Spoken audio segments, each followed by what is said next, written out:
Hello friends, welcome back to my channel. आज का जो हमारा टॉपिक है वो है फोर्स। आप में से बहुत से लोगों ने ये जो टॉपिक है फोर्स उसको पढ़ लिया होगा या बहुत से लोग पढ़ेंगे आगे चलकर। तो चलो बात करते हैं कि फोर्स होता क्या है। फोर्स की एक सिंपल सी डेफिनेशन है जो कि आप लोगों ने पढ़ी होगी। वो ये है कि force is a push and pull upon an object, या तो ये कह सकते हैं फोर्स क्रिएट मोशन। मतलब कि आपने किसी भी चीज को धक्का दिया या उसे अपनी ओर खींचा, उससे उस चीज की जो स्टेट थी, जो उसकी पोजीशन थी, उसमें मूवमेंट हुए और वो स्टेट उसकी बदली, तो उसको फोर्स बोलते हैं। ऐसा आप लोगों ने पढ़ा है। आपको क्या लगता है जो ये आपने डेफिनेशन पढ़ी है ये जस्टिफाई करती है फोर्स के कंसेप्ट को? आओ इसको और अच्छे तरीके से समझते हैं कि फोर्स एक्चुअल में होता क्या है। एक एग्जाम्पल से समझते हैं इसको।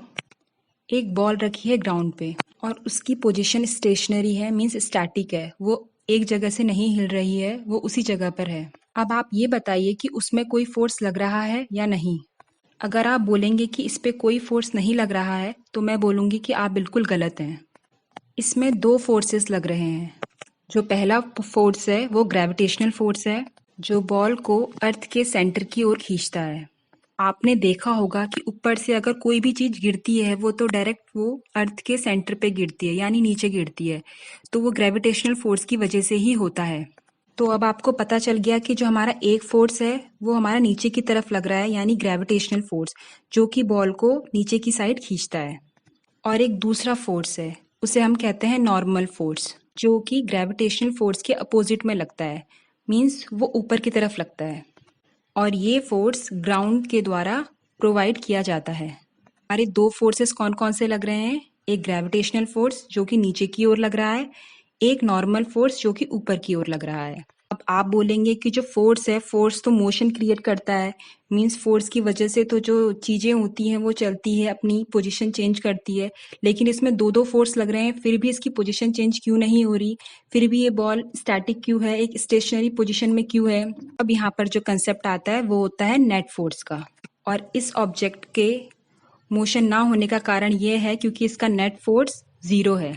ग्रेविटेशनल फोर्स और नॉर्मल फोर्स दोनों बैलेंस्ड हैं, जिसकी वजह से ऑब्जेक्ट की पोजीशन चेंज नहीं हो रही है और नेट फोर्स हमारा क्या आ गया? 0 आ गया। अगर इन दोनों फोर्सेस में से एक भी फोर्स की जो वैल्यू होती वो ज़्यादा होती या एक भी फोर्स ज़्यादा होता तो हमारा नेट फोर्स 0 नहीं आता। तो इससे हमारा जो ऑब्जेक्ट था वो मोशन करता, यानी वो अपनी स्टेट बदलता या पोजीशन चेंज करता। लेकिन ग्रेविटेशनल और नॉर्मल जो फोर्स था उसकी जो वैल्यू थी वो सेम थी, मतलब वो बैलेंस्ड फोर्स था। इसकी वजह से जो ऑब्जेक्ट है वो मोशन में नहीं आया, ना ही उसने अपनी पोजीशन चेंज की, और वो स्टैटिक ही रहा। इसको हम क्या बोलते हैं? Balance force. अब सपोज करो बॉल है ग्राउंड पे और आपने उसको किक किया। अब जो बॉल है वो अपनी पोजीशन चेंज करेगा, वो आगे जाएगी बॉल। अब वो आगे कैसे गई? दो फोर्स, तो एक ग्रेविटेशनल फोर्स लग रहा था, एक फोर्स नॉर्मल ऊपर की साइड लग रहा था, एक नीचे की साइड। वो दो फोर्स तो लग ही रहे हैं बॉल पे।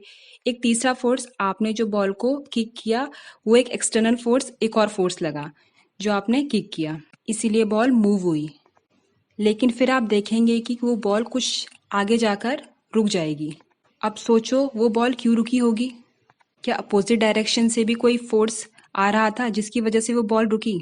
हाँ, अपोजिट डायरेक्शन से भी एक फोर्स आ रहा था जिसे बोलते हैं फ्रिक्शनल फोर्स, और उसी की वजह से बॉल कुछ देर आगे जाकर रुक गई। क्योंकि जो फोर्स आपने स्टार्टिंग में किक करने टाइम बॉल को दिया था वो फोर्स काफी ज्यादा था फ्रिक्शनल फोर्स से जो अपोजिट साइड से लग रहा था। लेकिन एक टाइम पे आकर वो बॉल की स्पीड कम हुई और क्या हो गया? फ्रिक्शनल फोर्स और जो आपने फोर्स दिया था किक करने टाइम, वो दोनों फोर्स इक्वल हो गए। इसी वजह से बॉल अपने स्टेशनरी पोजीशन में आ गई और वो रुक गई। जैसा कि मैंने अभी आपको बताया था, जब हमारा नेट फोर्स 0 होता है तो जो हमारा ऑब्जेक्ट होता है वो मूव नहीं करता है। तो इस वाले जो कंसेप्ट है इसमें हमारा नेट फोर्स 0 कैसे हुआ? एक तो दो फोर्स हमारे जो ऊपर और नीचे की साइड से लग रहे थे, मींस ग्रेविटेशनल फोर्स और नॉर्मल फोर्स, ठीक है, ये हमारे दो फोर्स लग रहे थे। और एक जो फोर्स आपने दिया था फ्रॉम लेफ्ट साइड, और एक फोर्स फ्रिक्शनल फोर्स जो राइट साइड से आया।